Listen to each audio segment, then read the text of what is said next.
ओम नमः शिवाय। सोमवार के दिन जो भी भक्त सच्चे मन से भगवान शिव की पूजा करता है और व्रत की कथा पढ़ता है अथवा सुनता है और दूसरों को सुनाता है, भोलेनाथ की कृपा से उनकी सभी इच्छाएं पूर्ण होती हैं। तो आज की इस वीडियो में आप सुनेंगे भगवान शिव की कथा, साथ ही चालीसा और सबसे अंत में आरती भी। उससे पहले मैं आपको बता दूं कि हमारे इस चैनल पर हर दिन नियम से श्रीमद् भागवत महापुराण की कथाएं और भादो मास महात्म्य की कथाएं भी सुनाई जा रही हैं।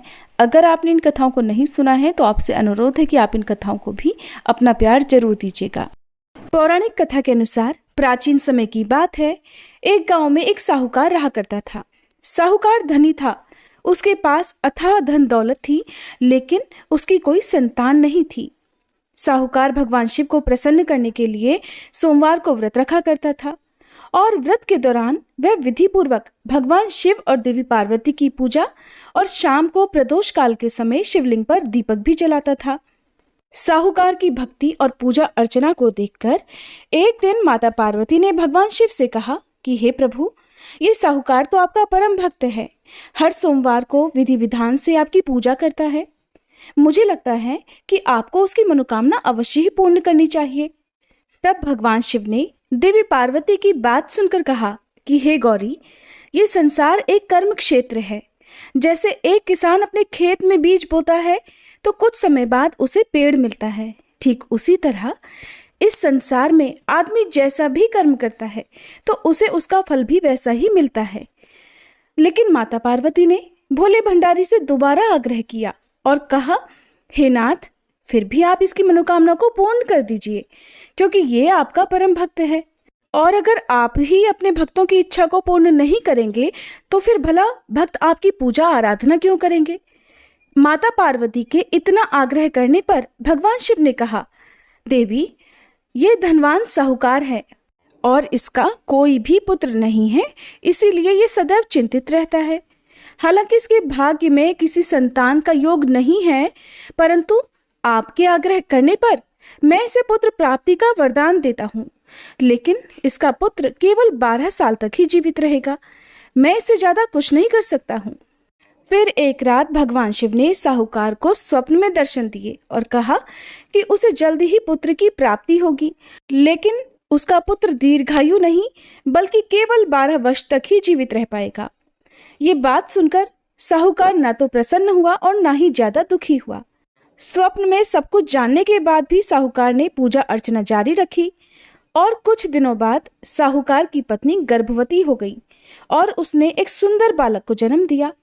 बालक के जन्म से घर पर हर्षोल्लास का माहौल था, लेकिन साहूकार खुश नहीं था, क्योंकि उसे पता था कि उसके बालक का जीवन केवल 12 वर्ष तक का ही है और उसने किसी को भी ये बात नहीं बताई थी।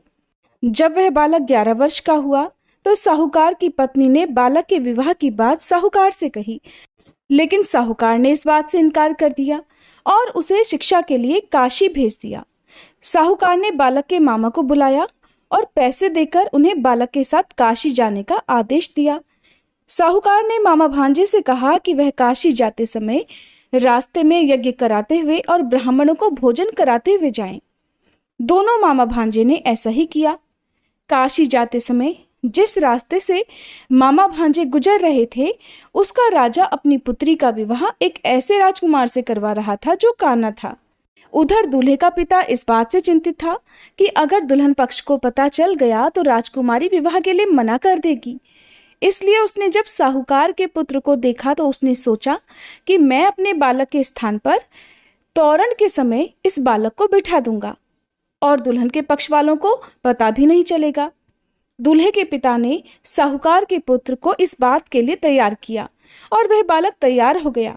इस तरह उस बालक ने दूल्हे के कपड़े पहन लिए और घोड़ी पर चढ़कर तोरण की रस्म को पूरा किया। तोरण के बाद जब फेरों की बारी आई तो दूल्हे के पिता ने फिर साहूकार के पुत्र से अनुरोध किया कि वह दुल्हन के साथ फेरे भी ले ले, ताकि विवाह संपन्न हो सके और ये बात छुपी रहे। मामा राजी हो गए और विवाह समारोह भी संपन्न हो गया। विवाह संपन्न होने के बाद मामा भांजा काशी के लिए प्रस्थान कर गए, परंतु साहूकार के पुत्र ने दुल्हन के कपड़ों पर लिख दिया कि तुम्हारा विवाह तो मुझसे हुआ है, लेकिन तुम जिसके साथ विदा किए जाओगी वह एक आंख वाला आदमी है और मैं काशी शिक्षा ग्रहण करने जा रहा हूँ। जब राजकुमारी ने ये बात पढ़ी तो उसने राजकुमार के साथ जाने से इनकार कर दिया और अपने पिता से कहा कि ये मेरा पति नहीं है, मेरे पति शिक्षा ग्रहण करने काशी गए हुए हैं। जब सब जगह ये बात फैल गई तो मजबूरी में दूल्हे के पिता ने सारी बात सच सच बता दी और दुल्हन के पिता ने फिर बेटी को भेजने से इनकार कर दिया। इधर मामा भांजे दोनों काशी पहुंच गए और बालक शिक्षा ग्रहण करने लगा। तब मामा ने यज्ञ करना शुरू कर दिया। जब साहूकार का पुत्र 12 वर्ष का हुआ तब एक दिन उसने अपने मामा से कहा कि उसकी तबीयत ठीक नहीं है और वह सोने के लिए अंदर जा रहा है। साहूकार का पुत्र अंदर सोने के लिए कमरे में गया तो उसकी मृत्यु हो गई। थोड़ी देर के बाद जब मामा अंदर पहुंचे तो उन्होंने बालक को मृत अवस्था में देखा और बहुत दुखी हुए, परंतु वह रो नहीं सकते थे वरना उनका यज्ञ अधूरा रह जाता। इसलिए मामा वापस आकर यज्ञ करने लगे और यज्ञ पूरा करने के बाद और ब्राह्मणों को भोजन कराने के बाद मामा अपने मृत भांजे को देखकर विलाप करने लगे। ठीक उसी समय उसी मार्ग से भगवान शिव और देवी पार्वती जी जा रहे थे। माता पार्वती ने किसी के रोने की करुण आवाज सुनी तो भगवान शिव से कहने लगी कि हे प्रभु, कोई मनुष्य रो रहा है, चलिए उसके दुख को दूर करते हैं। तब भगवान शिव और देवी पार्वती मामा के पास गए और उन्होंने जब मृत बालक को देखा तो हैरान रह गए, क्योंकि वह भगवान शिव के आशीर्वाद से जन्मा साहूकार का पुत्र था। माता पार्वती ने कहा, हे नाथ, ये तो साहूकार का पुत्र है जिसे आपने केवल 12 वर्ष तक ही जीवन जीने का वरदान दिया था, इसलिए आज 12 वर्ष की आयु पूरी होने पर वह मृत्युलोक को चला गया। देवी पार्वती ने मृत बालक को देखा तो उन्हें दया आ गई और भगवान शिव से हाथ जोड़कर कहने लगी, हे प्रभु, आप बस एक बार इस बालक को जीवन दान दे दीजिए, वरना इसके माता पिता जीते जी मर जाएंगे। माता पार्वती के कई बार आग्रह करने पर भगवान शिव ने उनकी बात मान ली और उस बालक को जीवन दान दे दिया। साहूकार का पुत्र जीवित हो गया और मामा भांजे अपने घर की ओर प्रस्थान कर गए। रास्ते में साहूकार का पुत्र उसी शहर से गुजरा जहां उसका विवाह हुआ था। दुल्हन के पिता ने बालक को पहचान लिया और मामा भांजे को लेकर महल में आ गए। फिर दुल्हन के पिता ने एक समारोह किया और अपनी पुत्री को धूमधाम से साहूकार के पुत्र के साथ भेज दिया। उधर जब साहूकार का बालक अपनी पत्नी के साथ घर पहुंचा तो उसके माता पिता अंदर कमरे में बंद होकर बैठे हुए थे। वो सोच रहे थे कि अगर उनका पुत्र सही सलामत वापस नहीं लौटा तो वो भूख प्यास से अपनी जान दे देंगे। तभी बालक के मामा ने कमरे के बाहर आकर उन्हें बताया कि उनका पुत्र जीवित और विवाह करके वापस आ गया है। साहूकार ने बालक को जीवित देखा तो खुशी से उसका स्वागत किया और साहूकार का परिवार इस प्रकार खुशी खुशी जीवन बिताने लगा। ये सब भगवान शिव की कृपा और सोमवार व्रत का ही प्रभाव था कि साहूकार का पुत्र अल्पायु होने के बाद भी दीर्घायु को प्राप्त हुआ। इस प्रकार जो भी भक्त सच्चे मन से भगवान शिव की पूजा करके आज के दिन इस कथा को पढ़ता है अथवा सुनता है और दूसरों को सुनाता है, भगवान शिव उनके सभी दुख दूर करते हैं, उनकी सभी मनोकामनाएं पूर्ण करते हैं। दोहा। जय गणेश गिरिजा सुवन, मंगल मूल सुजान, कहत अयोध्या दास तुम, देहु अभय वरदान। जय गिरिजापति दीन दयाला, सदा करत संतन प्रतिपाला। भाल चंद्रमा सोहत नीके, कानन कुंडल नाग फनी के। अंग गौर शिर गंग बहाए, मुंड माल तन क्षार लगाए। वस्त्र खाल बाघंबर सोहे, छवि को देखी नाग मन मोहे।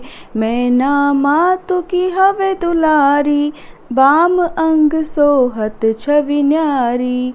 कर त्रिशूल सोहत छवि भारी, करत सदा शत्रुन क्षयकारी। नंदी गणेश सोहे तह कैसे, सागर मध्य कमल हैं जैसे। कार्तिक श्याम और गणुराऊ, या छवि को कहीं जात न काऊ। देवन जब ही जाय पुकारा, तब ही दुख प्रभु आप निवारा। किया उपद्रव तारक भारी, देवन सब मिली तुम ही जुहारी। तुरत षडानन आप पठायऊ, लव निमेष मह मारी गिरायऊ। आप जलंधर असुर संहारा, सुयश तुम्हार विदित संसारा। त्रिपुरासुर सन युद्ध मचाई, सब ही कृपा कर लीन बचाई। किया तपहि भगीरथ भारी, पूरब प्रतिज्ञा तासु पुरारी। दानिन मह तुम सम को नाही, सेवक स्तुति करत सदाही। वेद नाम महिमा तब गाई, अकथ अनादि भेद नहीं पाई। प्रकटी उदधि मंथन में ज्वाला, जरत सुरासुर भय विहाला। कि नहीं दया तह करी सहाई, नीलकंठ तब नाम कहाई। पूजन रामचंद्र जब कीन्हा, जीत के लंक विभीषण दीन्हा। सहस कमल में हो रहे धारी, कीन्ह परीक्षा तब ही पुरारी। एक कमल प्रभु राखे उजोई, कमल नयन पूजन चह सोई। कठिन भक्ति देखी प्रभु शंकर, भय प्रसन्न दिए इच्छित वर। जय जय जय अनंत अविनाशी, करत कृपा सबके घटवासी। दुष्ट सकल नित मोहि सतावे, भ्रमत रहो मोहि चैन न आवे। त्राहि त्राहि में नाथ पुकारो, ये ही अवसर मोहि आन उबारो। ले त्रिशूल शत्रुन को मारो, संकट से मोहि आन उबारो। मात पिता भ्राता सब होई, संकट में पूछत नहीं कोई। स्वामी एक है आस तुम्हारी, आये हरहु मम संकट भारी।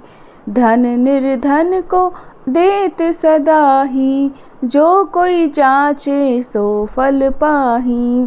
स्तुति के ही विधि करे तुम्हारी, क्षमहु नाथ अब चूक हमारी। शंकर हो संकट के नाशन, मंगल कारण विघ्न विनाशन। योगी यति मुनि ध्यान लगावे, शारद नारद शीश नवावे। नमो नमो जय नमः शिवाय, सुर ब्रह्मादिक पार न पाए। जो यह पाठ करे मन लाई, तापर होत है शंभु सहाई। ऋनिया जो कोई हो अधिकारी, पाठ करे सो पावन हारी। पुत्रहीन कर इच्छा जोई, निश्चय शिव प्रसाद तेहि होई। पंडित त्रयोदशी को लावे, ध्यान पूर्वक होम करावे। त्रयोदशी व्रत करे हमेशा, ताके तन नहीं रहे कलेशा। धूप दीप नैवेद्य चढ़ावे, शंकर सम्मुख पाठ सुनावे। जन्म जन्म के पाप नसावे, अंत धाम शिवपुर में पावे। कहे अयोध्या दास आस तुम्हारी, जानी सकल दुख हरहु हमारी। नित नेम कर प्रातः ही पाठ करो 40, तुम मेरी मनोकामना पूर्ण करो जगदीश। मगसर छठी है मंत्र ऋतु, संवत 64 जान। स्तुति 40 शिव ही, पूर्ण कीन कल्याण। जय शिव ओमकारा, स्वामी जय शिव ओमकारा। ब्रह्मा विष्णु सदा शिव, ब्रह्मा विष्णु सदा शिव, अर्धांगी धारा। ओम जय शिव ओमकारा। एकानन चतुरानन पंचानन राजे, स्वामी पंचानन राजे। हंसानन गरुड़ासन, हंसानन गरुड़ासन, वृषवाहन साजे। ओम जय शिव ओमकारा। दो भुज चारु चतुर्भुज, 10 भुज अति सोहे, स्वामी 10 भुज अति सोहे। त्रिगुण रूप निरखता, त्रिगुण रूप निरखता, त्रिभुवन जन मोहे। ओम जय शिव ओमकारा। अक्षमाला वनमाला, रुंडमाला धारी, स्वामी रुंडमाला धारी। चंदन मृग मद सोहे, चंदन मृग मद सोहे, भाले शशिधारी। ओम जय शिव ओमकारा। श्वेतांबर पीतांबर, बाघांबर अंगे, स्वामी बाघांबर अंगे। सनकादिक गरुड़ादिक, सनकादिक गरुड़ादिक, भूतादिक संगे। ओम जय शिव ओमकारा। कर के मध्य कमंडल, चक्र त्रिशूलधारी, स्वामी चक्र त्रिशूलधारी। सुखकारी दुखहारी, सुखकारी दुखहारी, जग पालनकारी। ओम जय शिव ओमकारा। ब्रह्मा विष्णु सदाशिव, जानत अविवेका, स्वामी जानत अविवेका। प्रणवाक्षर में शोभित, प्रणवाक्षर में शोभित, ये तीनों एका। ओम जय शिव ओमकारा। त्रिगुण स्वामी जी की आरती, जो कोई नर गावे, स्वामी जो कोई नर गावे। कहत शिवानंद स्वामी, रटत भोलानंद स्वामी, सुख संपत्ति पावे। ओम जय शिव ओमकारा। ओम जय शिव ओमकारा। स्वामी जय शिव ओमकारा। ब्रह्मा विष्णु सदाशिव, अर्धांगी धारा। ओम जय शिव ओमकारा। ओम जय शिव ओमकारा। उम्मीद है आपको ये वीडियो पसंद आई होगी।